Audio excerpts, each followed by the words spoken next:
Hey kids, it's Martin Luther King Jr. time. Is everyone ready to learn? Oh, good. I have the pleasure to present to you Dr. Martin Luther King, Jr.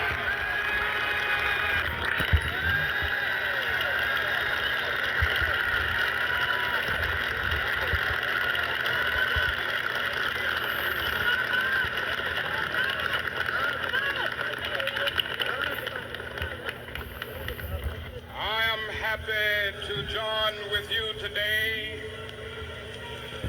in what will go down in history as the greatest demonstration for freedom in the history of our nation.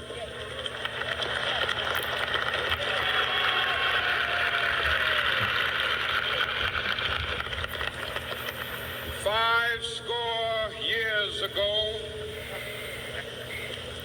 a great American in whose symbolic shadow we stand today signed the Emancipation Proclamation. This momentous decree came as a great beacon light of hope to millions of Negro slaves who had been seared in the flames of withering injustice. It came as a joyous daybreak to end the long night of their captivity. But 100 years later,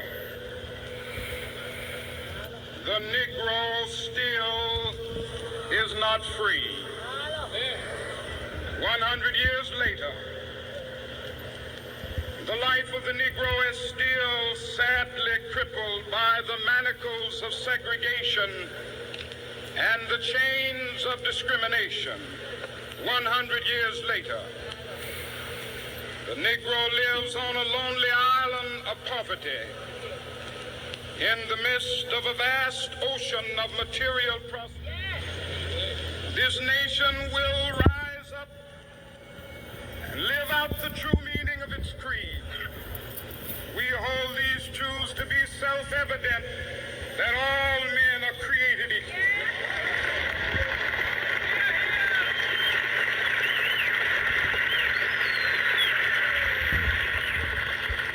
I have a dream that one day on the red hills of Georgia, the sons of former slaves and the sons of former slave owners will they be able to sit down together at the table of brotherhood. I have a dream that one day, even the state of Mississippi, a state sweltering with the heat of injustice, sweltering with the heat of oppression, will be transformed into an oasis of freedom and justice. I have a dream that my four little children will one day live in a nation where they will not be judged by the color of their skin, but by the content of their character. I have a dream today.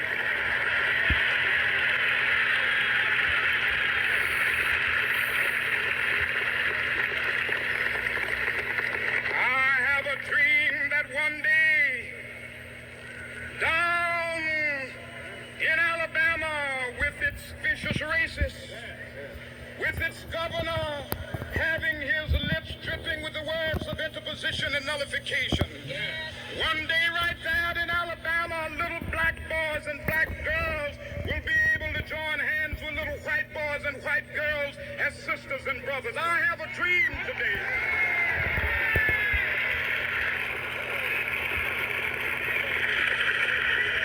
I have a dream that one day every valley shall be exalted. Every hill and mountain shall be made low, the rough places will be made plain, and the crooked places will be made straight, and the glory of the Lord shall be revealed, and all flesh shall see it together. This is our hope. This is a faith that I go back to the South with. With this faith, we will be able to hew out of the mountain of despair a stone of hope. With this faith, we will be able to transform the jangling discord gods of our nation into a beautiful symphony of brotherhood. With this faith, we will be able to work together, to pray together, to struggle together, to go to jail together, to stand up for freedom together, knowing that we will be free one day. This will be the day. This will be the day when all of God's children will be able to sing with new meaning, "My country tears of thee." Sweet land of liberty, of thee I sing. Land where my fathers died, land of the pilgrim's pride. From every mountainside, let freedom ring. And if America is to be a great nation, this must become true. So let freedom ring. From the prodigious hilltops of New Hampshire, let freedom ring.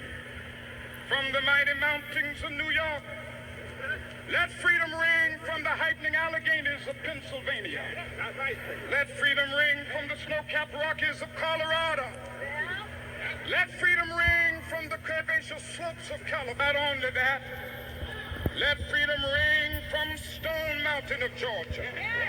Let freedom ring from Lookout Mountain of Tennessee. Let freedom ring from every hill and molehill of Mississippi, from every mountainside. Let freedom ring, and when this happens, when we allow freedom to ring, when we let it ring from every village and every hamlet, from every state and every city, we will be able to speed up that day when all of God's black men and white men, Jews and Gentiles, Protestants and Catholics, will be able to join hands and sing in the words of the old Negro spiritual.